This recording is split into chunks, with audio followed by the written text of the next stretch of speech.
Les experts sur Atlantic Radio. Avec Badr Saoudi. Les experts sont sur Atlantic jusqu'à midi. L'entreprise Yassine prévoit des garde-fous. Parmi eux, le syndic figure l'économie essentielle des procédures de sauvegarde, de redressement. Il n'est ni juge ni avocat, il est l'intermédiaire entre le droit et la survie. Celui qui veut équilibrer les intérêts, à préserver les actifs, à donner à l'entreprise une chance de se relever. Mais son rôle s'élargit car dans une économie où les conflits d'affaires sont fréquents, la médiation, l'arbitrage peuvent apparaître désormais comme des voies de règlement plus rapides, plus confidentielles. Et le syndic, en bon gestionnaire du réel, doit souvent composer entre ces logiques judiciaires et ces mécanismes judiciaires alternatifs. Nous en parlons ce matin avec nos deux invités. Si vous avez des questions ou des témoignages à faire entendre, c'est de 10h à midi et c'est au 05 22 95 36 70 ou 80. Et nous avons réuni, nous sommes avec ce matin Mohamed Soukani, nous sommes avec Moussa Jdouli. Alors on parle d'expertise judiciaire, de syndic, d'arbitrage, de médiation ce matin. Et ça concerne essentiellement les entreprises qui sont en difficulté. Mais avant d'aborder la thématique qui nous intéresse ce matin, je vous salue tous les deux. Bonjour. Bonjour. Bonjour tout le monde, bonjour Badr. Oui, et ce matin, je le disais, nous avons une thématique à cheval entre plusieurs aspects qui effectivement sont sensiblement différents, et on va commencer par les actualités du syndic. Mohamed Soukani qui suit ce dossier avec une certaine attention, souhaitait nous en parler pour débuter notre émission. D'accord. Merci, c'est Badr pour l'invitation. Bonjour, c'est Moussa. Bonjour Philippe. Donc effectivement il y avait un circulaire qui était très attendu, depuis la réforme de 2018 du Code de commerce concernant le volet entreprise en difficulté.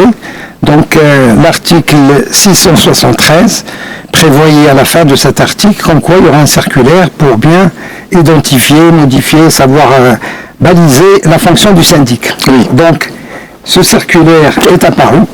Il est apparu le 18 septembre 2025 au bulletin officiel.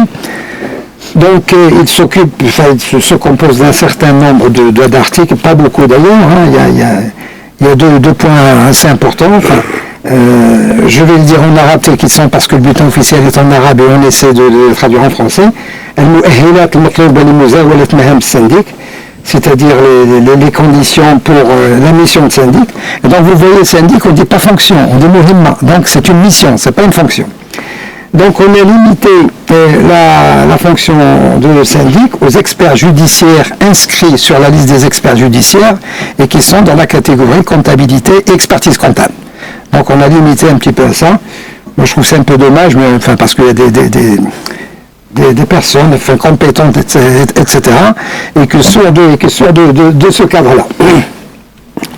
Et ensuite, le deuxième volet qui est important, ce sont les honoraires. Oui. Bien sûr, ça c'est quelque chose C'était à l'appréciation du juge, si mes souvenirs sont bons. Ça continue, parce que de toute façon, le syndic présente toujours, bien sûr, maintenant, il y a un certain nombre de points, il y a des pourcentages, il y a un certain nombre de choses.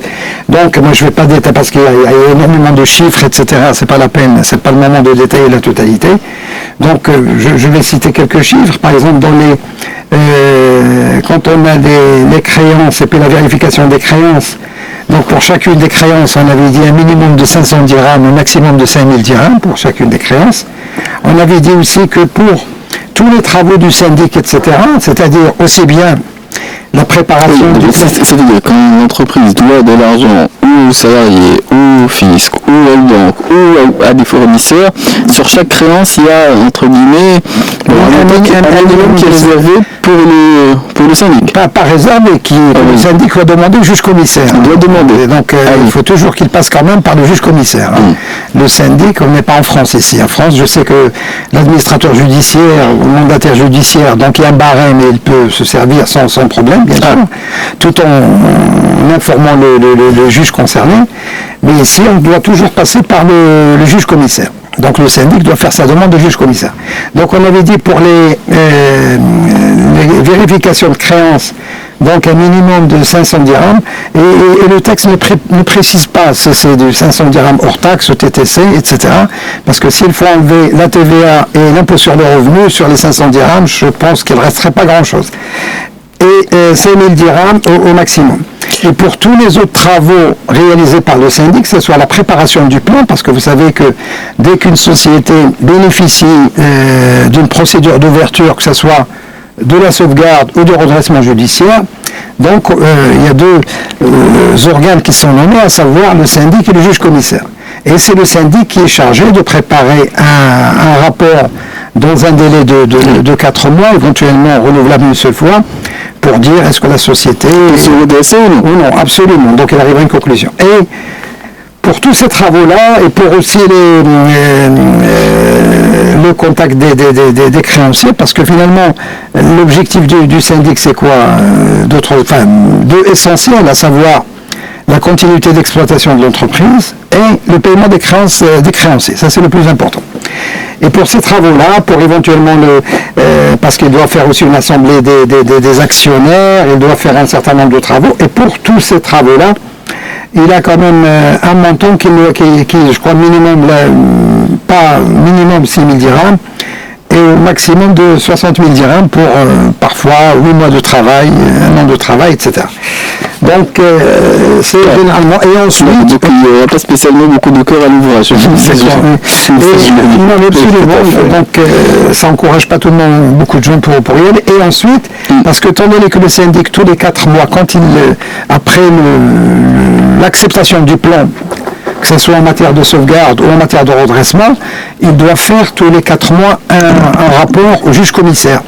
C'est-à-dire dire un petit peu la société telle qu'il est. Et ça, on dit que tous les 4 mois, il y a un montant de 4 000 dirhams tous les 4 mois pour ce rapport. Et le syndic ne doit pas faire plus de 4 rapports par an. Moi, j'ai fait un petit calcul comme ça de tête. 4 000 dirhams, si on arrive, ça, on ramène ça de hors taxe, parce qu'il y a 20% de TVA derrière, il y a 37% d'impôt sur le revenu, on arrive à 1 500 dirhams tous les 4 mois.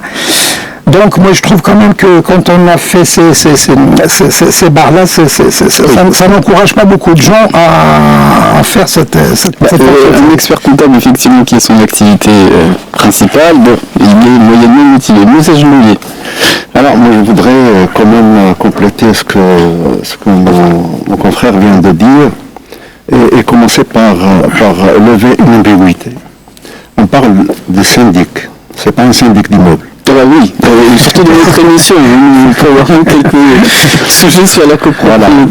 Donc pour la pédagogie, on parle... Quoi qu'il puisse être un syndic de faillite, entre guillemets, c'est souvent à cela qu'on l'associe. Voilà. Sauf que le syndic d'immeuble, si je le lis, je connais certains qui sont mieux payés que le syndic judiciaire. Oui, c'était notre paire de manches. Ça dépend quel immeuble. Alors, il ne s'agit pas d'un syndic d'immeuble, c'est un syndic qui est nommé par les tribunaux de commerce à travers le royaume. Et donc, il y a un département qui s'appelle la difficulté de l'entreprise, où vous avez des juges commissaires.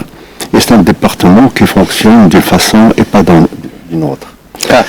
Voilà, donc le fonctionnement change, c'est pas dans les tribunaux ordinaires. Donc, on parle de traitement des difficultés de l'entreprise, comme si on était dans une clinique. Et donc ce traitement rappelle 3 phases de traitement. Donc la phase d'urgence, d'urgence. J'espère que c'est pas la famille de traitement qui s'apparente à la CENI. Mais là, juste pour préciser, la loi française parle de prévention des difficultés des entreprises. Donc nous avons la loi 73 qui parle de la sauvegarde, c'est-à-dire avant la cessation de paiement. Et nous avons votre traitement, le redressement et la liquidation. Donc, quand on est en phase de cessation de paiement, donc automatiquement on est soit sous la procédure de redressement, soit sous la procédure de liquidation judiciaire. Et dans tous les 3 cas de figure, il y a toujours un syndic, un judiciaire, c'est un administrateur judiciaire au fait, qui est désigné par les tribunaux de commerce.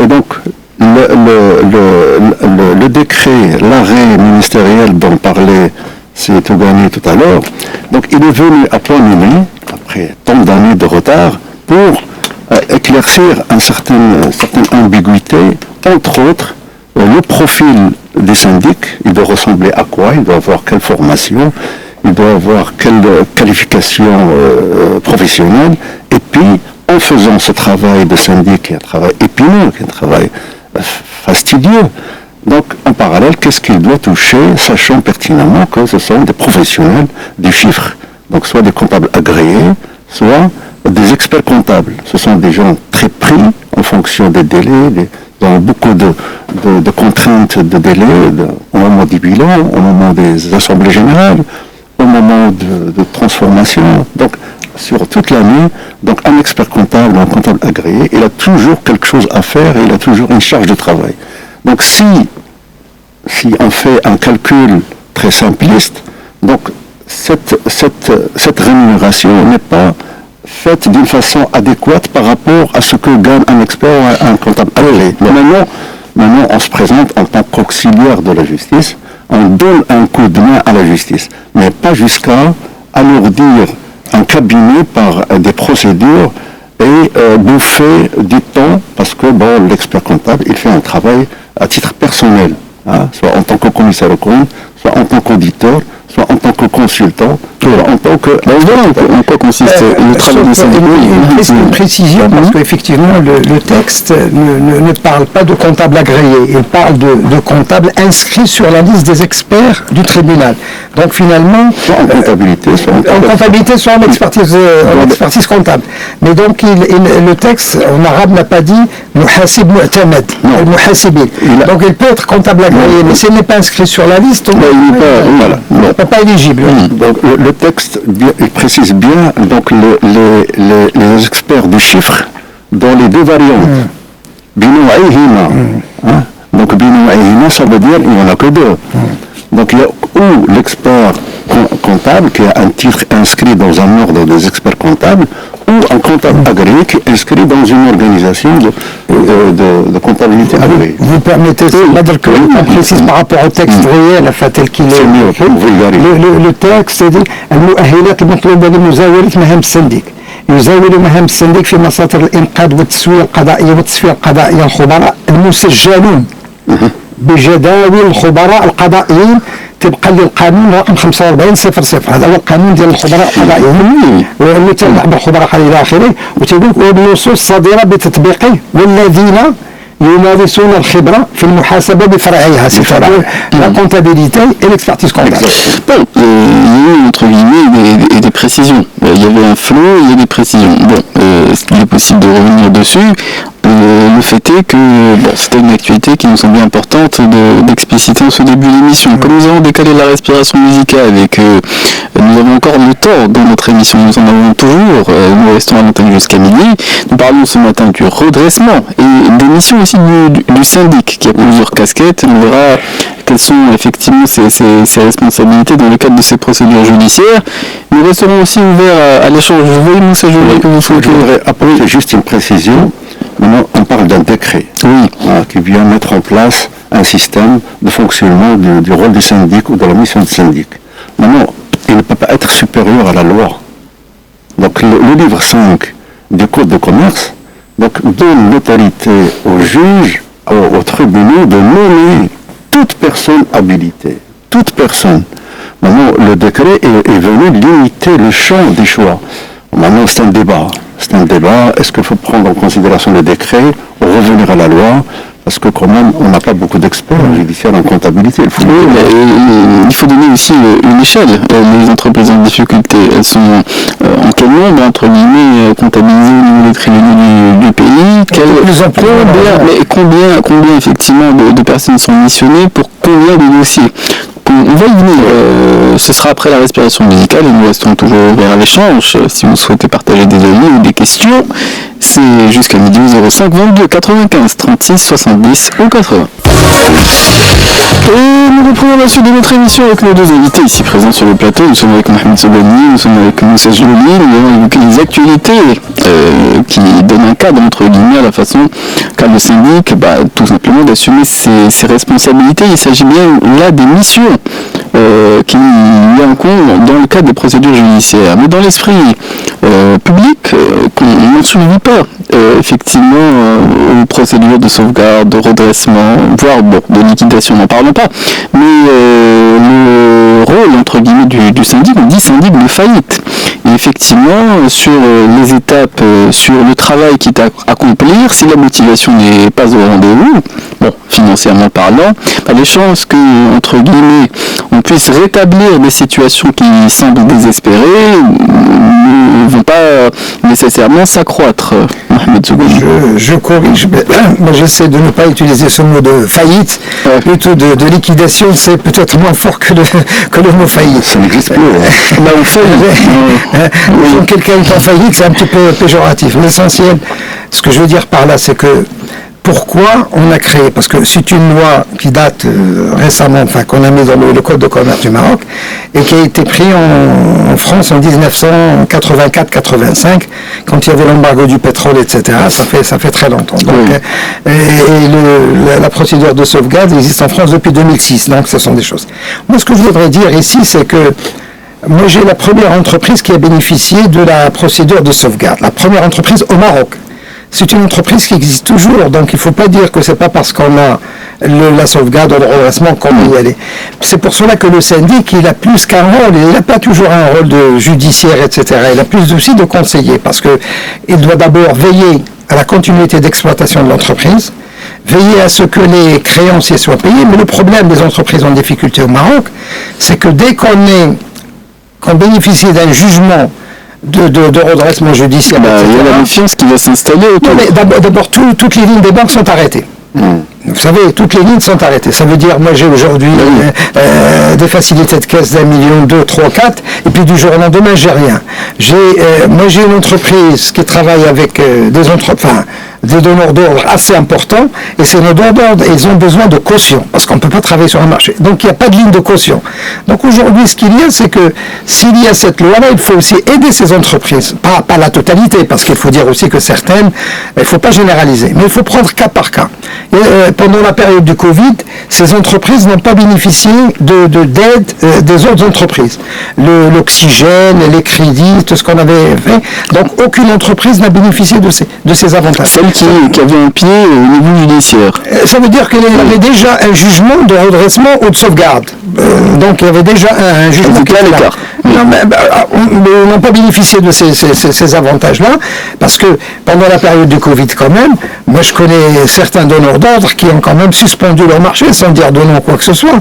Moi, quand il y a une entreprise qui fait 80% du chiffre d'affaires avec quelqu'un qui est arrêté, donc, et que vous avez 500, 600 salariés à payer, c'est un problème. J'ai une autre entreprise de la confection, sans dire de nom aussi, il y a 560 filles qui travaillent à l'intérieur. Aujourd'hui, cette entreprise travaille avec son propre argent. C'est pas normal. Cette entreprise vient aujourd'hui de se missionner dans un marché relativement important, public ou semi-public, où il y a quand même 40 millions de dirhams en face, et on leur dit vous ne pouvez pas soumissionner tant que vous n'avez pas l'accord du juge commissaire. Pour soumissionner, non pas pour avoir le marché. C'est un petit peu délicat quand même, parce que c'est comme quelqu'un qui a une maladie, qu'on a peur de cette personne. Ça devient pestiféré. Mais à quoi ça sert? Si on fait une loi, c'est pour aider ces entreprises, parce que ces entreprises aussi, elles bénéficient d'un certain nombre d'avantages. Parce que dès que il y a l'ouverture du jugement, il y a d'abord les compteurs des intérêts sont arrêtés. J'entends bien. Il y a aussi les poursuites qui sont arrêtées. Il y a un certain nombre en procédure de sauvegarde, on estime qu'il y a des chances suffisamment importantes pour que la situation puisse être redressée. Mais la différence entre sauvegarde et redressement, c'est quoi? C'est très simple.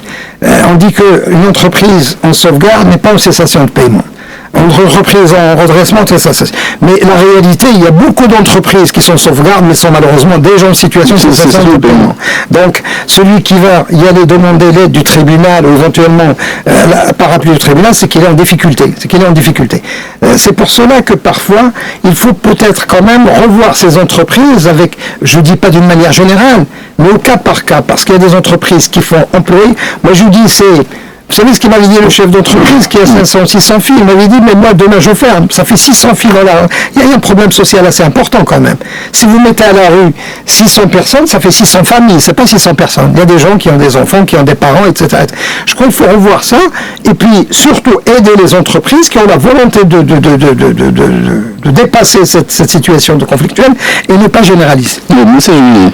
Je voudrais compléter ce que vient d'être dit par mon confrère Mohamed Tougani en disant que le rôle d'un syndic judiciaire, quand même, c'est une institution assez importante dans la procédure de redressement, dans la procédure de difficulté de l'entreprise. C'est le gestionnaire qui remplace en lieu et place le chef d'entreprise. Parfois, c'est lui qui signe, qui continue à gérer, comme si c'était un jeu. Le débat public, on a entendu parler dans une affaire célèbre, il s'agit de la Samir. C'est à ce moment-là qu'on s'est intéressé au rôle d'un syndic judiciaire. Voilà. Alors maintenant, étant conscient de ce rôle quand même capital dans les difficultés de l'entreprise, je reprends un chiffre officiel du ministère de la Justice. Donc vous avez 4 cas sur 5 de difficultés de l'entreprise qui passent du redressement à la liquidation. Ça veut dire quoi? Ça veut dire que quand vous avez 5 entreprises en difficulté, il y a 4 sur 5, 80% qui passent à la liquidation.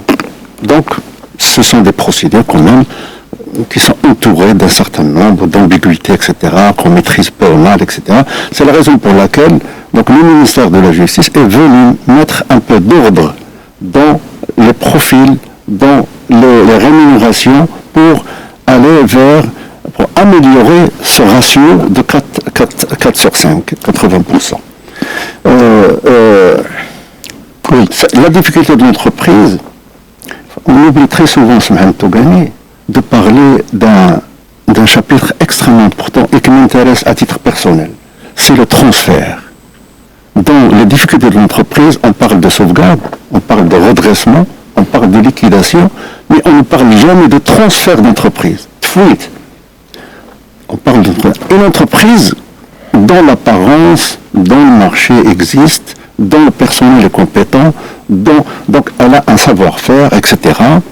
Donc ça pourrait intéresser des personnes, des repreneurs, oui. Et donc ça existait, moi j'en connais, il y a des cas de transfert d'entreprise. Et là, c'est pratiquement au prix symbolique, parce que vous reprenez le personnel, vous reprenez le passif. Il y a des histoires d'enrichissement, de repreneurs célèbres. Voilà.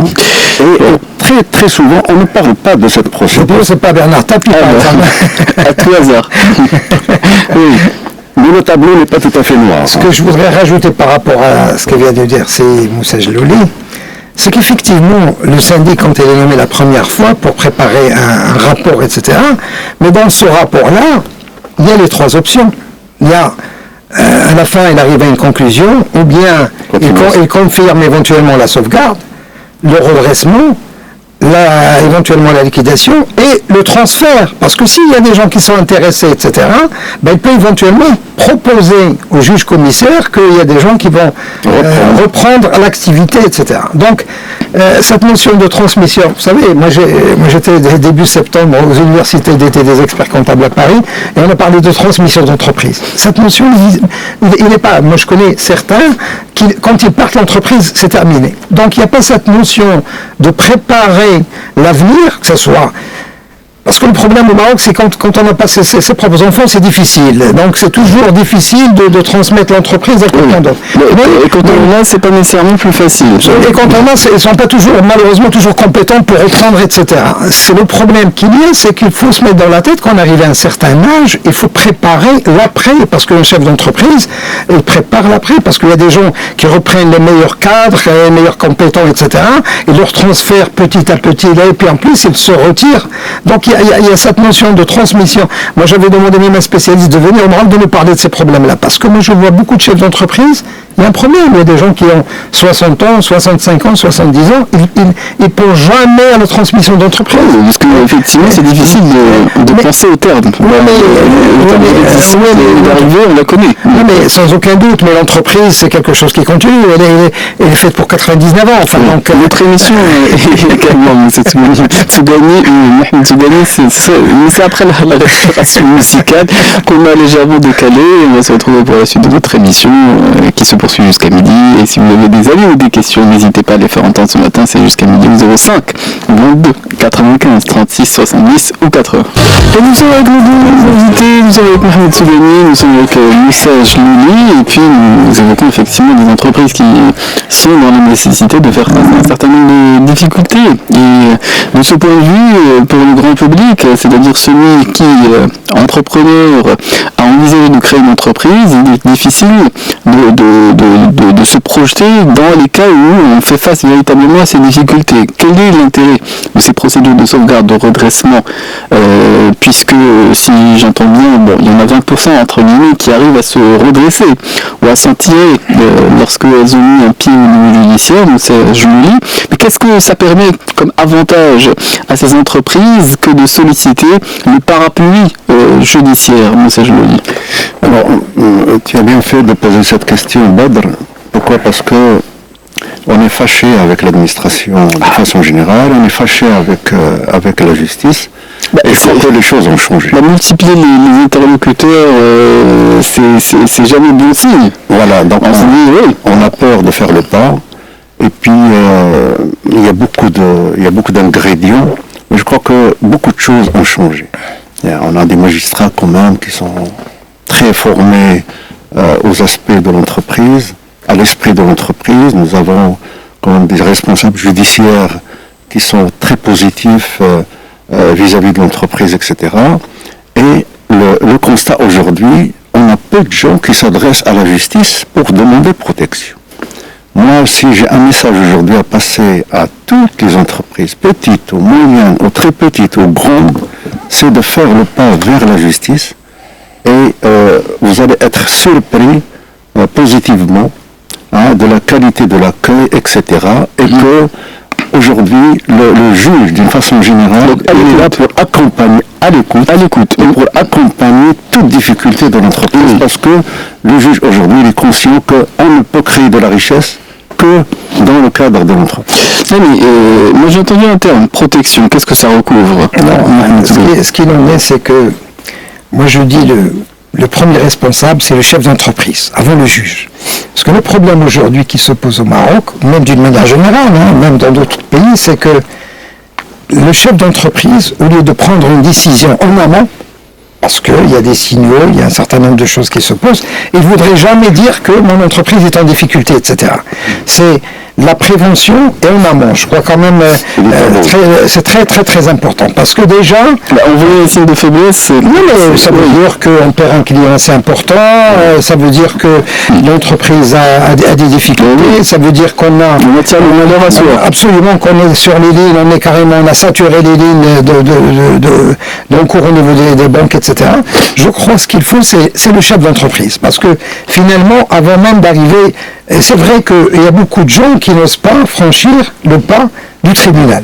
Parce que c'est toujours péjoratif. Parce qu'il y a certains, mais au contraire, la justice peut protéger. Parce qu'aujourd'hui, si on a mis en place cette loi de prévention des difficultés des entreprises, c'est que même avant d'arriver au redressement ou éventuellement de la sauvegarde, il y a des tas de choses qui sont en avant. La conciliation. Donc, moi, j'étais nommé dans des dossiers de conciliation, ça veut dire que les gens s'adressent... Absolument, il existe, c'est dans le code de commerce. Donc, la conciliation, quand on a des difficultés, on peut s'adresser au président du tribunal de commerce, et il peut nommer un conciliateur. Moi, j'étais nommé un conciliateur dans des procédures. C'est que vous prenez des contacts, et là, on rentre en plein dans la médiation. Enfin, sans peut-être passer, c'est un petit peu la médiation, c'est que ce conciliateur concilie entre les créanciers, le chef d'entreprise, l'étalement sur un certain nombre de choses, et dès qu'il y a des accords entre les deux, on peut les faire homologuer par le président du tribunal de commerce, et l'entreprise ne passe même pas ni par le redressement, par la sauvegarde. Mais alors, il y a quel type de décision précisément qui sont de nature à préserver ou à limiter la casse? Étaler les créances, parce qu'aujourd'hui, si vous avez une créance assez importante... Une entreprise avec une banque? Avec une banque. Généralement, c'est les banques. Et si on passe, essentiellement les banques, parce qu'aujourd'hui, la majorité des entreprises qui ont des difficultés, c'est des problèmes avec les banques. C'est ça le problème.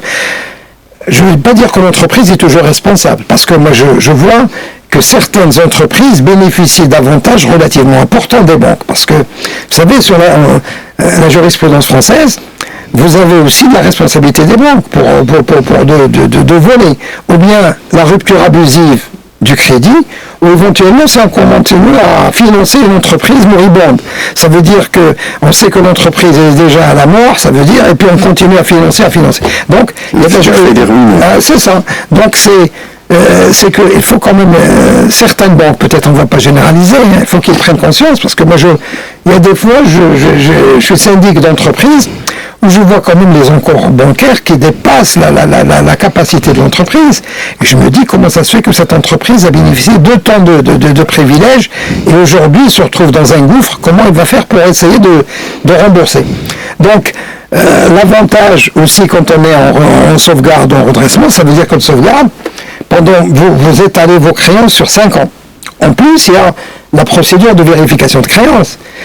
Ça, c'est aussi le rôle du syndic, parce que quand vous êtes nommé en tant que syndic, bien sûr, systématiquement, c'est publié au journal officiel, et tout le monde sait qu'on devrait quand même déclarer sa créance. Mais généralement, quand on déclare ses créances, c'est le syndic qui procède à la vérification de créances. Ça veut dire qu'il va regarder ce qui est en comptabilité dans l'entreprise, ce qui est déclaré par les tiers, et à partir de là, s'ils ne sont pas d'accord, il s'adresse au juge, il fait un petit rapport pour dire qu'ils ne sont pas d'accord, et le juge diligente une expertise judiciaire comptable pour éventuellement arrêter. Parce qu'effectivement, moi j'ai remarqué que parfois il y a des intérêts qui dépassent les intérêts qui sont prévus dans un contrat. On prévoit 6%, et on voit que l'entreprise, on les affecterait 11 ou 12%. Et ça, c'est l'avantage d'avoir un expert pour essayer de remédier à cette situation. Donc il y a un aspect presque renégociation dans... Non, mais quand vous dites c'est pas renégociation, il y a d'abus, il y a des problèmes d'abus, c'est qui existent malheureusement. Et vous avez à ce moment-là un expert qui est nommé, et cet expert, donc, il va être mandataire par le tribunal, recalcule, etc. Et vous avez un jugement sur la base de cette expertise. Et la créance qui est arrêtée, non pas la créance qui a été déclarée, mais la créance qui a été arrêtée par un jugement sur la base d'une expertise judiciaire. Oui, moi ça je vous dis. Moi je voudrais quand même rester positif envers...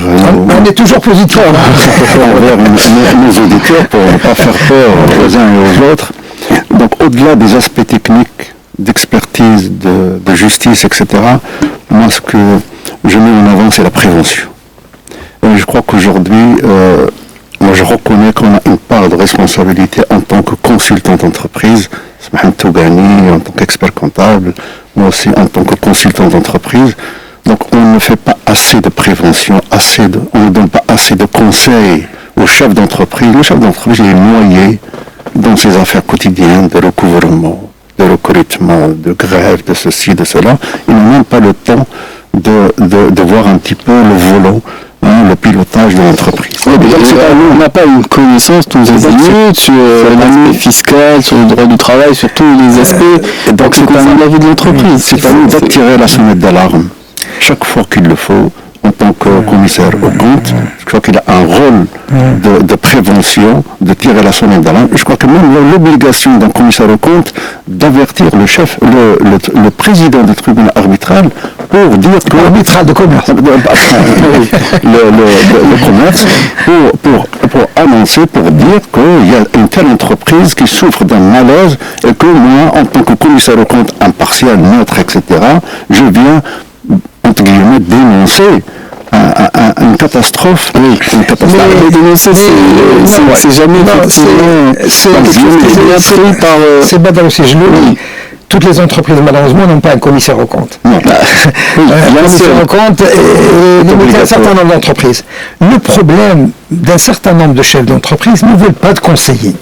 Ils se disent, je vais le payer pourquoi ? Pour du vent. Parce qu'aujourd'hui, sur d'autres cieux, La première des choses, on prend un expert comptable, un avocat, etc. Et moi j'ai eu des dossiers de multinationales, quand j'ai le directeur financier en face de moi, il me dit non, il y a le tax manager, c'est le directeur fiscal. C'est lui qui va vous répondre, mais pas moi. Donc finalement, vous voyez comment que les gens, ils sont bien. Le problème qui existe, effectivement, vous avez raison. Le commissaire aux comptes, il y a ce qu'on appelle la procédure d'alerte. Cette procédure d'alerte, si on le prend en France, moi je sais qu'il y a un certain nombre de commissaires aux comptes en France on leur dit pourquoi vous n'avez pas atteint la sonnette d'alarme. Le problème ici, c'est que vous avez le commissaire aux comptes au Maroc qui est nommé pour 3 ans, le commissaire aux comptes en France qui est nommé pour 6 ans, donc il a le temps devant lui, etc. Et vous savez, en France, quand vous avez des on n'a pas le temps devant nous-mêmes. Notre temps est compté. Il est compté ou décompté? Il est décompté surtout. Quand on dépasse les 11 heures, il est 11h00. Je vais céder la mienne, ma place, à Mohamed Lava qui va nous présenter les actualités en arabe. Et nous entreprenons notre deuxième émission. Chers auditeurs, je présente simplement nos invités. Et pour ceux qui se joignent à nous sommes avec Mohamed Tougani, nous sommes avec Moussa Jloli et nous évoquons le cas des entreprises qui ont certaines difficultés. Alors il y a différentes procédures, la procédure de sauvegarde, de redressement, la liquidation bien entendu. Nous restons aussi ouverts à l'échange si vous avez des questions ou des avis à faire entendre. Je vois qu'on nous a contacté ce matin à la régie. Je vais donner la parole très rapidement à notre invité, mais je voudrais revenir à effectivement ce que vous disiez, un arsenal de protection, de parapluie judiciaire. Ce sont des choses qui ne sont pas nécessairement associées aux procédures judiciaires pour le chef d'entreprise qui effectivement se retrouve par mégarde ou par inattention ou par le concours des circonstances face à des difficultés soit de financement, soit des difficultés autres. Moussa Jloli.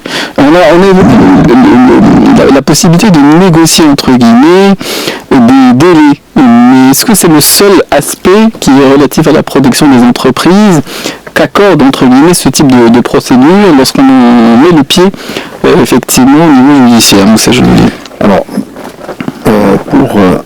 à partir du moment où le tribunal se prononce pour une ouverture d'une procédure, le compteur des intérêts s'arrête, le recouvrement des échéances s'arrête, et les procédures judiciaires en cours s'arrêtent, parce que c'est une protection. C'est une protection, et donc la justice a pris en main l'entreprise, et donc pour le parapluie dont tu parlais tout à l'heure, donc c'est une façon de protéger l'entreprise en attendant qu'elle traverse cette zone de turbulence, cette zone de difficulté.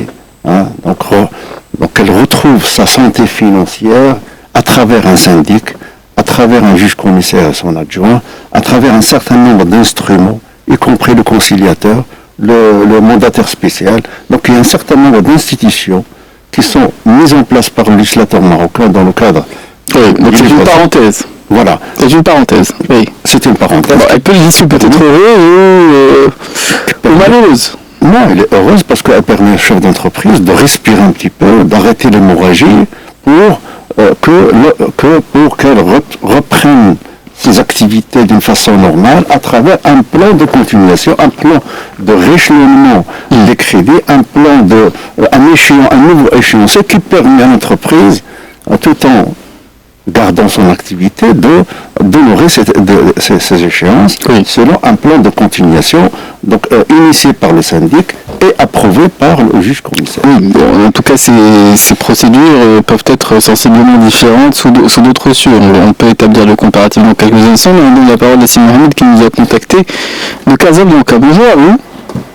Oui, bonjour Sibadra, bonjour pour vos invités, vos experts métiers. Donc la thématique est très intéressante. Moi j'estime que, on dit toujours prévenir mieux que guérir. Je crois que les actions de prévention qui sont donc stipulées au niveau de la réglementation en matière des procédures collectives, donc il met l'accent beaucoup plus sur le devoir. Le devoir là, et ça a été dit d'ailleurs, c'est le devoir du commissaire aux comptes pour déclencher la procédure d'alerte, puisque c'est lui qui est habilité en tant qu'expert métier de déclencher l'alerte en cas de détection, je dirais, en cas de détection des problèmes qui viennent C'est Mohamed, je vais juste préciser le terme. Ça veut dire que le commissaire aux comptes, quand il voit des faits de nature à compromettre la continuité d'exploitation de l'entreprise. Exactement. Et là, on peut expliquer c'est quoi la continuité et c'est quoi pratiquement compromettre sa relation avec l'entreprise qui l'a mandaté. C'est ça la difficulté. Mais le problème, c'est qu'il a le devoir. Il est responsable en cas de déclenchement d'une alerte, d'une procédure d'alerte tardive. Le cas de français, il est épinglé. Ça veut dire qu'il a une responsabilité pénale, responsabilité, je dirais, professionnelle et disciplinaire vis-à-vis de son ordre. Ce qui fait que lui, il a une obligation, parce que c'est un tiers de confiance, et en même temps, il doit agir en toute indépendance et au profit de l'entreprise. Non, il ne doit pas pratiquement, je dirais, donc être du côté des dirigeants, d'une part. D'autre part, pour pouvoir mettre et faire profiter nos entreprises de cette procédure d'alerte qui, normalement, que le CAC a le devoir de déclencher en tant qu'opportun. Et là, je dirais, il faut ramener, je dirais, la nomination d'un commissaire aux comptes, au lieu que ce soit 50 millions de dirhams hors taxe pour une SARL, ramener ça à 25 millions de dirhams. Et ça va permettre de profiter à l'ensemble des PME de cette procédure et en même temps de l'œil du CAC pour pouvoir déclencher d'une manière précoce avant que ça soit trop tard. Et comme ça permet un petit peu d'arranger et de permettre un petit peu la continuité de l'entreprise. Et là, puisque la défense il peut déclencher ça avec. Et même parfois le CAC, il est obligé de réunir pratiquement les membres du conseil d'administration de l'Assemblée générale pour pouvoir, je dirais, prendre les mesures nécessaires de telle manière, je dirais, à sauver l'entreprise. Et il doit en même temps remonter l'information au président du tribunal de commerce. Donc je dirais, pour le cas des SARL, comme nous avons 90% des autres qui sont des SARL, il vaut mieux ramener ça, et là je crois que c'est l'ordre qui doit faire ce travail, peut-être donc en tant que, je dirais, donc ils sont là pour protéger et en même temps en tant que tiers de confiance, pour ramener ça à 25 millions de dirhams pour faire profiter une large, je dirais, une panoplie d'entreprises, mais la SA de facto et la commissaire, quel que soit le chiffre d'affaires. Déjà, c'est en matière de prévention. Et même en France, actuellement, 2025, pas le commissaire, mais l'expert comptable qui est là pour faire de la supervision comptable et en même temps faire le conseil, et là l'obligation d'alerter, puisque le fait de conseiller, ça veut dire exiger, alerter et parfois refuser et informer. Et parfois ça peut, il est dans l'obligation même de remonter l'information au procureur de sa majesté, au procureur de la République en cas d'irrégularité et en cas pratiquement, je dirais, de manœuvres frauduleuses. Il y a l'obligation. Auparavant, c'était que le cas qui doit faire ça. Il doit dénoncer des faits délictueux. Actuellement, lui, l'expert, en tant qu'expert, pas en tant que cas, il est en France. Je crois qu'au Maroc, si on essaie un petit peu de s'y inspirer, ce serait une bonne chose. Ça, c'est une intervention. Je voulais tout simplement intervenir là-dessus, partager avec vous ça, et je crois que les experts sont amplement, je dirais, bien informés et formés et en même temps. Mais j'ai une question par rapport dernièrement, tout récemment. Il y a un arrêté qui vient de tomber, un arrêté ministériel qui vient de tomber. C'est bien, c'est une bonne chose. Mais là, c'est qu'il a dit, il a tout simplement mis l'accent, sinon il a, je dirais, confié la mission du syndicat tout simplement aux commissaires aux comptes, aux experts comptables. Mais il a éliminé auparavant même les experts judiciaires, surtout dans la branche bancaire et des opérations bancaires aussi bien que les autres experts judiciaires en matière, je dirais, commerciale. Il faisait pratiquement, ils sont nommés pour pouvoir jouer le rôle du syndicat. Nous en avons parlé déjà d'émission sur ce point, oui. Moi je viens de prendre pratiquement le train en marche, j'ai pas assisté, j'ai pas entendu ça, c'est pourquoi je me suis permis de vous poser la question. Je sais pas pourquoi le législateur, qu'est-ce qu'il a justement, pourquoi il a fait cette distinction, pourquoi il a c'est une circulaire. Non, c'était c'est un arrêté. Un arrêté ministériel. Ah oui, tout à fait. Je ne sais pas pourquoi, alors qu'on doit parler d'un collège, donc en Belgique, il y a un collège, il n'y a pas une seule personne. Ça veut dire il y a des financiers, des banquiers, et tu as par exemple les cas, il y a des experts même, il y a, je dirais des ingénieurs, pour pouvoir se mettre en collège, pour pouvoir sauver l'entreprise, et même justement la mission du syndicat. Et c'est beaucoup meilleur. C'est comme ça, on aura plusieurs, je dirais, asiles, plusieurs experts métiers pour pouvoir mener et sauver l'entreprise et la continuité de l'entreprise. Voilà, c'est une convention. Il y en a vu une question, alors je vous laisse le soin. Oui. Merci, c'est Mohamed, de vos développements et en même temps de vos interrogations. Donc j'ai vu que le commissaire aux comptes a été interpellé à plusieurs reprises, ça parle du CAC. Oui. Maintenant je vais vous répondre en tant que commissaire aux comptes. Ben, moi aussi je suis, avec toute modestie, inscrit aussi bien au Maroc qu'en France en tant que commissaire aux comptes, et je suis inscrit en France depuis 1996.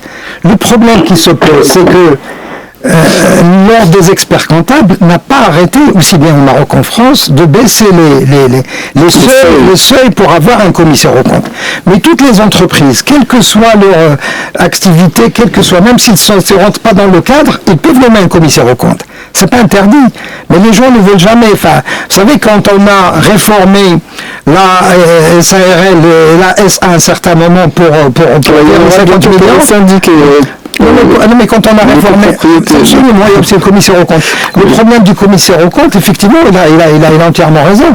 En France, on voit quand même pas mal de commissaires aux comptes parce qu'ils n'ont pas déclenché, leur responsabilité est engagée parce qu'ils n'ont pas déclenché la procédure d'alerte. Ici, on a quand même la procédure d'alerte, c'est que le commissaire aux comptes peut d'abord écrire et interpeller le chef d'entreprise. S'il estime que la réponse n'est pas suffisante ou insuffisante, donc il peut demander ça au conseil d'administration. Et si en plus il n'est pas satisfait, il peut même demander la tenue d'une assemblée générale et ramener son rapport sur lequel il a travaillé. Et même quand il n'est pas satisfait par l'assemblée générale, il peut à ce moment-là saisir le président du tribunal de commerce. Oui, mais la difficulté, c'est qu'il y a ce qui est possible théoriquement dans la loi, mais il y a ce qui se pratique sur le terrain. Absolument, non, mais la pratique est malheureusement elle est autre. Mais vous savez qu'en France, le commissaire aux comptes peut écrire directement au procureur de la République, parce qu'il y a ce qu'on appelle l'obligation de révélation.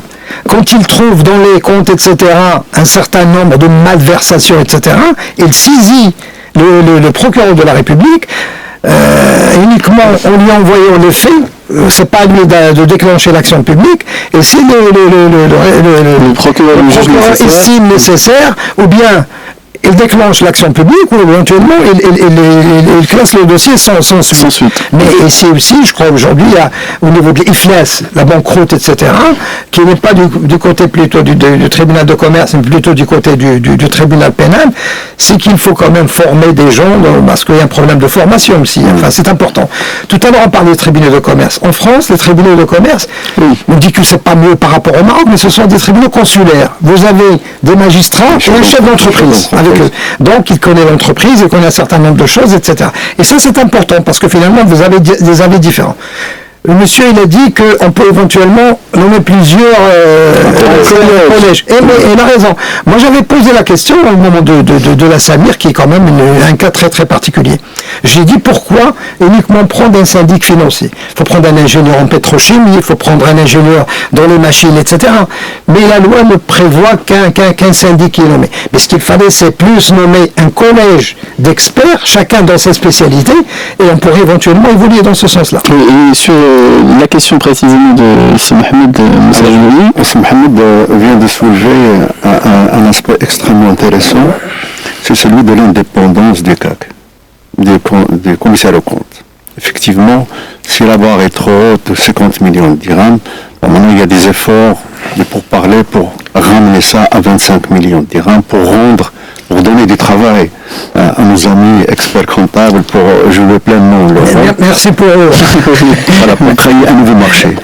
Pour ne pas... J'ai une réflexion par rapport à ce dernier point. Vous savez que dans certains pays, on limite le mandat de commissaire aux comptes par expert comptable ou par commissaire aux comptes. Oui. Ici, parfois, malheureusement au Maroc, on a la loi des 20-80. Il y a des commissaires aux comptes qui n'ont pas de travail, qui n'ont pas de mandat de commissariat, mais il y a certains qui ont quand même trop de mandats par rapport. Je crois que ça serait bien de limiter le mandat par commissaires aux comptes, ils sont trop nombreux. Aujourd'hui, les commissaires aux comptes aujourd'hui, ils sont autour de 700-800 personnes, surtout le territoire du Royaume. En France, ils sont pratiquement 3000, etc. Donc ça serait bien communautaire. J'ai l'impression qu'il doit se présenter au président. Non, mais je l'ai abusé du café. Pour faire du bon partage, du gâteau.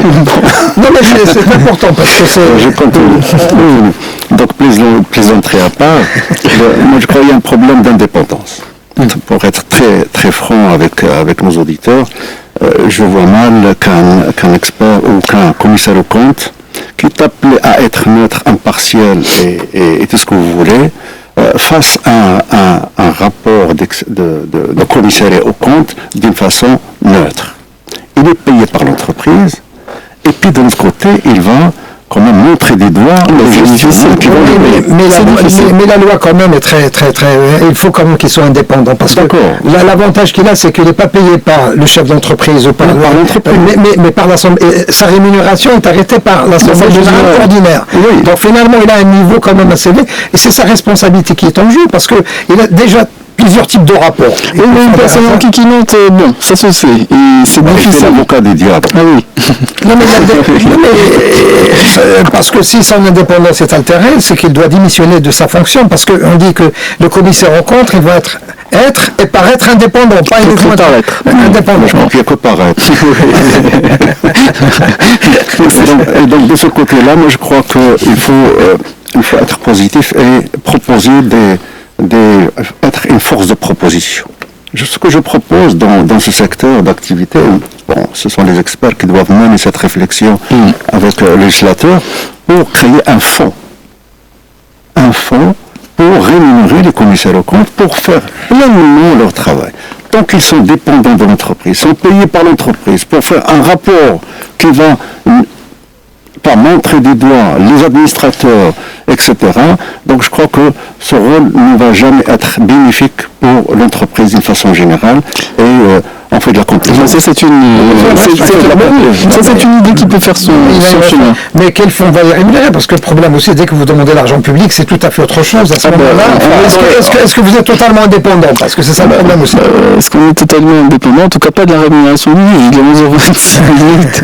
On va se retrouver après la respiration musicale, après les informations et ceux qui souhaitent prendre la parole nous seront à l'écoute. C'est jusqu'à midi, c'est tout pour ces questions. Oui. Je rappelle le numéro qui permet à ceux qui nous écoutent peut-être de nous contacter si vous avez des avis ou des questions. C'est toujours le 05 22 95 36 70 ou 80. Et on retrouve la suite de notre émission. Les experts sont maintenant avec nous, des invités.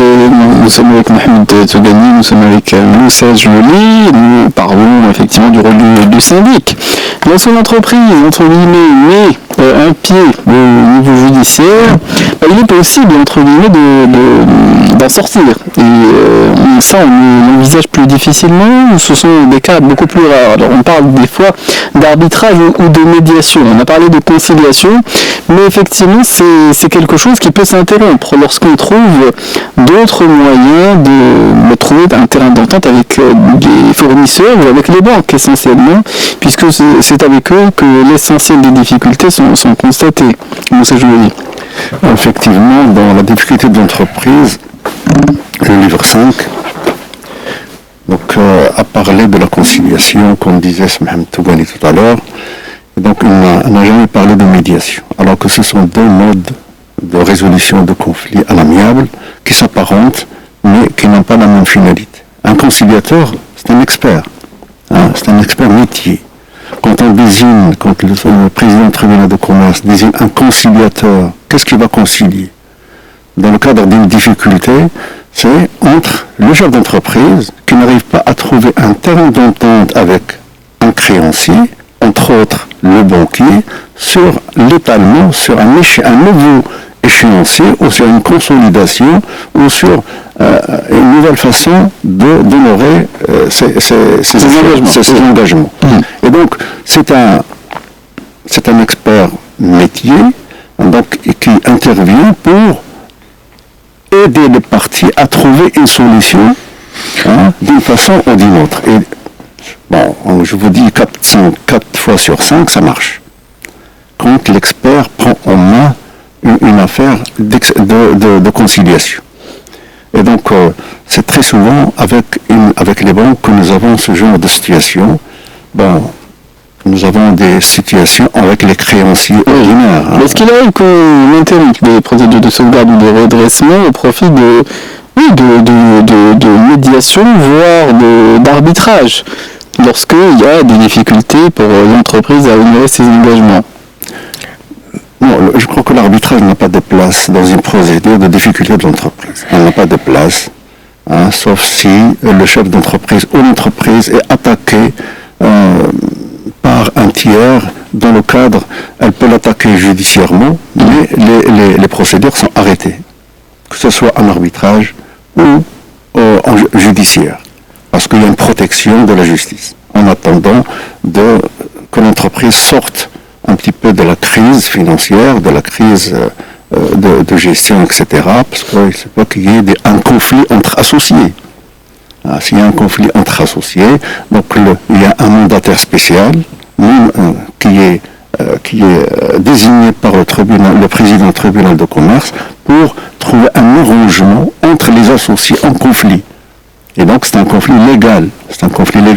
Par contre, le conciliateur, donc c'est un conflit qui a un caractère financier, de trésorerie, etc., de rééchelonnement des créances. Alors, Mohamed Toubani, sur le recours au mode alternatif de résolution des conflits. Bon, quand l'entreprise est en difficulté, on est dans le conflit, mais c'est souvent une façon, entre guillemets, de limiter la casse pour celui qui va estimer qu'il va subir des conséquences plus désastreuses. D'accord. Donc la médiation et l'arbitrage est une culture d'entreprise, est une culture de chef d'entreprise. Le problème aujourd'hui c'est que ce qu'on disait, c'est que quand il y a un contrat entre l'entreprise et des tiers, c'est toujours intéressant d'insérer une clause de médiation ou d'arbitrage ou les deux en même temps. Parce que finalement, quand vous avez une clause de médiation ou d'arbitrage, quand l'un des deux parties va ester en justice, il suffit que l'un des avocats, surtout l'un des avocats, soulève le fait qu'il y a une convention qui prévoit un arbitrage ou éventuellement une médiation. Le juge, qu'est-ce qu'il fait? On va passer d'abord par... Non, mais il arrête, allez-y à l'arbitrage, allez-y à la... Donc, généralement, c'est Adam Qaboul Talab, c'est la recevabilité de la demande qui se fait. Donc maintenant, ce qu'il faut encourager, c'est que les gens qui font des contrats, ce que vous appelez moi les prescripteurs, des conseillers d'entreprise, des experts comptables, des avocats, etc., les rédacteurs d'actes, il faut qu'il y ait quand même cette culture d'entreprise. Savoir que les gens, quand ils viennent me voir, je leur dis toujours, quand vous mettez un pied au tribunal, vous ne savez pas quand est-ce que vous allez vous en sortir. Mais quand c'est terminé, parce que tu ne peux plus rien maîtriser. Parce que finalement, il y a une procédure qui va, etc. Par contre, en amont, on peut régler un certain nombre de choses, etc. Mais cette culture de la médiation et de l'arbitrage, malheureusement, n'est pas courante. Donc on essaie mais c'est quelque chose qu'on maîtrise peut-être un peu plus difficilement. On se dit, il y a des arbitres, combien ça va me coûter, où est-ce que je le trouve? Et effectivement, c'est une culture. Dans tous les cas, ça coûte beaucoup moins que la procédure judiciaire. Parce que finalement, essentiellement dans une médiation, il n'y a pas de perdant, il n'y a pas de gagnant. Parce que les gens, finalement, c'est leur propre solution. Le médiateur, il est là pour essayer de rapprocher les gens, et quand à la fin, ils font une transaction, la transaction est signée par les deux. Et bien sûr, au Maroc, on signe le médiateur aussi. En France, le médiateur ne signe pas, mais s'il signe. Donc, finalement, c'est leur propre... Et l'avantage qu'il y a, c'est que ça revient moins cher. C'est plus confidentiel, parce que finalement, dans une médiation, vous avez les deux antagonistes et le médiateur. Généralement, il y a certains qui peuvent être éventuellement accompagnés par leurs avocats, etc. Mais c'est assez rare. Et puis les jeunes continuent à travailler ensemble. Parce que moi, dans des médiations que j'ai faites, les gens ont continué à travailler par la suite. Donc, il faut quand même que cette culture de médiation, éventuellement d'arbitrage, se fasse. Et il faut aussi une culture aussi bien des chefs d'entreprise que des arbitres. Oui, mais il faut peut-être illustrer, s'il fallait donner un exemple, sans citer les entreprises en question, de solutions qui peuvent convenir aux uns aux autres par rapport à un certain type de problématique qu'on peut constater lorsqu'on a cette casquette-là de médiateur. Oui, j'ai envie de partager avec nos auditeurs un cas qui a fait couler beaucoup d'encre ces derniers temps. Et c'est un cas d'école. Alors, très succinctement, il s'agit d'une multinationale, une entreprise de droit marocain, qui a licencié un cadre. Qui vient de licencier un cadre.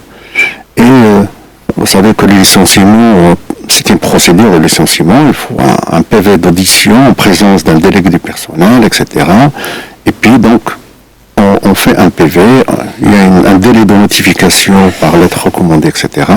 Et puis un recours vers l'inspecteur de travail pour essayer de concilier l'entreprise avec son cadre pour voir s'il y a possibilité de réintégrer, etc. Et donc, cette procédure a été consommée. L'inspecteur de travail a délivré un PV d'échec de conciliation. Et donc, il ne reste pour le salarié, le cadre, pas beaucoup de possibilités que de s'adresser à la justice. Il était voir son avocat, donc ils ont fait un procès à l'entreprise pour licenciement abusif. Et il a demandé une indemnité.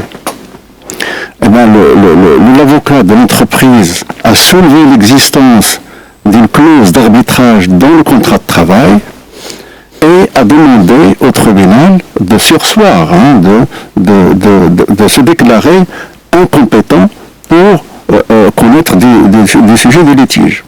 Et donc, le salarié s'est dit, bon écoutez, puisque nous avons déjà commencé un rapport d'audition et avec notification, et puis donc, dans cette phase-là, aucun n'a parlé de la clause compromissoire, et donc l'avocat du salarié donc, a demandé au tribunal que c'était une présomption que par l'entreprise qu'elle a renoncé à la clause compromissoire, et donc c'est la justice d'État qui est compétente pour connaître des litiges. Et bien, le tribunal de première instance, le social, a tranché et s'est déclaré compétent et a jugé en faveur du salarié et en fixant une indemnité. Bien sûr, la procédure est longue, etc. Bon, l'entreprise a fait un pourvoi en recours en appel, d'accord, et l'appel a entériné malheureusement la décision du tribunal de première instance et s'est déclaré compétent, et donc c'est devenu un jugement définitif. Cour de cassation.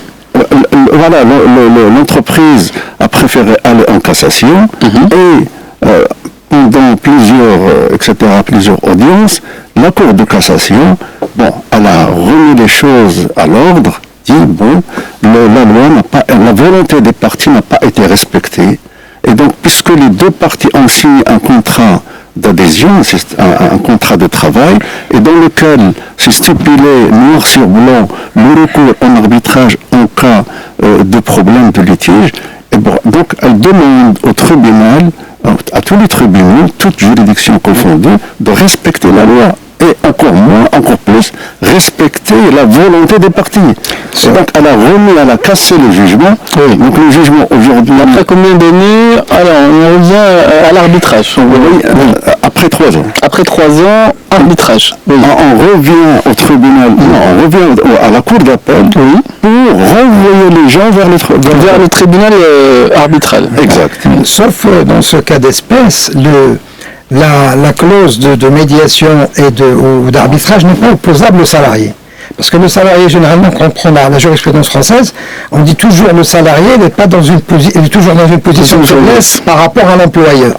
Donc si le salarié accepte la médiation ou l'arbitrage, il n'y a aucun problème. Mais si le salarié refuse, il peut éventuellement rester en justice. Non, il a accepté aussi le contrat. Il a accepté, mais on dit qu'il est toujours dans une situation de... Enfin, je prends un autre cas pratique, enfin, qui est peut-être pas un salarié. Moi, j'ai fait une médiation entre une multinationale américaine et une entreprise marocaine. C'est que la multinationale, il avait un client assez important, Maroc, qui travaille aussi bien au niveau du Maroc, au niveau de l'Afrique, etc. Et donc, ce client, il est parti en justice contre l'entreprise américaine. Et l'entreprise américaine, le client en question, a été débouté par la justice. Et je vous assure, parce que le directeur technique de la société multinationale a pris contact, etc. Et donc, il a demandé une médiation. Et moi, j'étais médiateur dans ce conflit. Et l'entreprise américaine, il a dit, c'est un client très important pour moi. Je ne voudrais pas le perdre parce que... Et on a passé une journée sur un certain nombre de points, etc. Et à la fin de la journée, il y avait une transaction qui était signée, et par la suite, moi j'ai suivi le dossier derrière, ils ont continué à travailler ensemble. Parce que lui, ce qui l'intéresse, c'est continuer à travailler avec l'entreprise, parce que s'ils sont passés, malgré que... Le client dans quel ordre? Pardon? La difficulté était... La difficulté, c'est qu'ils vendaient des moteurs de bateaux, etc. Et puis, il leur avait dit que les moteurs que vous m'avez vendus étaient défectueux, etc. Et donc, les bateaux étaient même pas, j'allais dire, faits au Maroc, mais plutôt au sud de l'Espagne. Et le côté, enfin le chef d'entreprise marocain, donc il est parti pour demander des dommages et intérêts parce qu'on lui a livré, etc. Et l'entreprise étrangère donc est arrivée, il a fait un certain nombre de concessions, etc. Et puis les gens ont continué, les pièces de rechange, etc. On essaie de trouver des solutions. Et bien ils ont continué de travailler ensemble. Parce que l'avantage de la médiation, c'est que les gens, ils sont là, quand ils arrivent, parce que dans la médiation, moi j'ai vu les gens, et des fois quand ils arrivent, ils ne veulent même pas se parler. Mais c'est très important, parce que c'est là le rôle du médiateur, c'est qu'il y a des fois, vous les laissez au début vider un petit peu ce qu'ils ont dans le sac, et puis après ils commencent à raisonner, ils commencent à travailler avec leur tête, parce qu'au début, etc., les noms d'oiseaux, ça vole un peu partout. Ça fuse et ça vole. Pour ne pas faire de jeu de mots. Donc, et finalement, les gens, quand ils sont là, ils commencent à réfléchir. Et puis ça, c'est le rôle du médiateur, de rapprocher les gens. Et tu le sais comme moi, c'est Moussa Jloli, on fait des apartés, on peut prendre une partie à part, quand les choses bloquent, on essaie de faire avancer les choses. Et puis la médiation, ça demande une formation, ça demande un certain nombre de choses, etc. Nous sommes médiateurs et la musique t'étend les murs. On va se retrouver après la respiration musicale et bien entendu, pour rejoindre ceux qui souhaitent prendre une dernière fois la parole, à nous contacter au 0522 95 36 70 ou 80. C'est l'émission arrive à son terme. Nous sommes avec Moussa Jloli et Mohamed Sougani et nous évoquions effectivement un cas relatif au droit du travail, Moussa Jloli. Mais comment ça s'est terminé? Ce sera notre mot de conclusion. Il y avait effectivement la nécessité d'en passer par la procédure d'arbitrage, entre guillemets. La Cour d'appel, maintenant, n'a pas d'autre choix que de prononcer un autre jugement, de renvoyer les parties à l'arbitrage. Oui. En respectant la volonté des parties. Mais par rapport à un licenciement, bon, est-ce qu'on va appliquer, quelle feuille de route on va appliquer entre le code de travail. Le code de travail. Oui, donc à la seule différence que ce sera c'est codifié. Pour licencier quelqu'un, bon, c'est pas la science infuse. Il y a tant d'années d'expérience, tant d'années. Mais le problème qui s'est posé par rapport à ces licenciements, c'est toujours la quote-part du licenciement abusif. Parce que vous avez toujours le chef d'entreprise qui dit c'est pas un licenciement abusif, donc par conséquent il n'y a pas d'indemnité derrière. Donc, tout ce qui est légal, il a droit le salarié, tout ce qui est congé payé, salaire, préavis, etc. Ça c'est prévu par le code du travail. Oui. Mais c'est pour cela que parfois on préfère se quitter en équité, laisser même parfois un petit peu le code du travail de côté parce qu'il y a un certain nombre de choses. Pourquoi pas la personne dans ce cas d'espèce, il peut éventuellement avoir une patente et continuer à travailler avec lui sans qu'il soit salarié. Quand on essaie de pas abîmer la relation. Oui. Dans ce cas de figure, le tribunal arbitral qui va être désigné n'a pas à passer beaucoup de temps parce que l'affaire est déjà jugée. Ah. Donc on a déjà... C'était une question de forme, donc c'était Voilà, simplement une question de forme, donc que ça soit prononcé par la justice étatique, elle va être prononcée par un tribunal arbitral. Mais l'intérêt quand même que les gens puissent passer par la médiation, l'arbitrage, essentiellement la médiation, mettre des clauses de médiation dans les contrats, moi je dis que c'était très très important, parce qu'il y a moins de dégâts, ça revient moins cher, et puis ensuite on reste toujours en bon terme avec la personne. La médiation, pas nécessairement l'arbitrage. Mais ce sera notre mot de conclusion. 58, l'heure est aux actualités. Nous serons présentés par Kamar Sal. Et la suite des programmes sera bien entendu assumée par Ahmed Aloua qui sera en charge. Les informations sont bonnes. Les experts sont sur Radio Antique.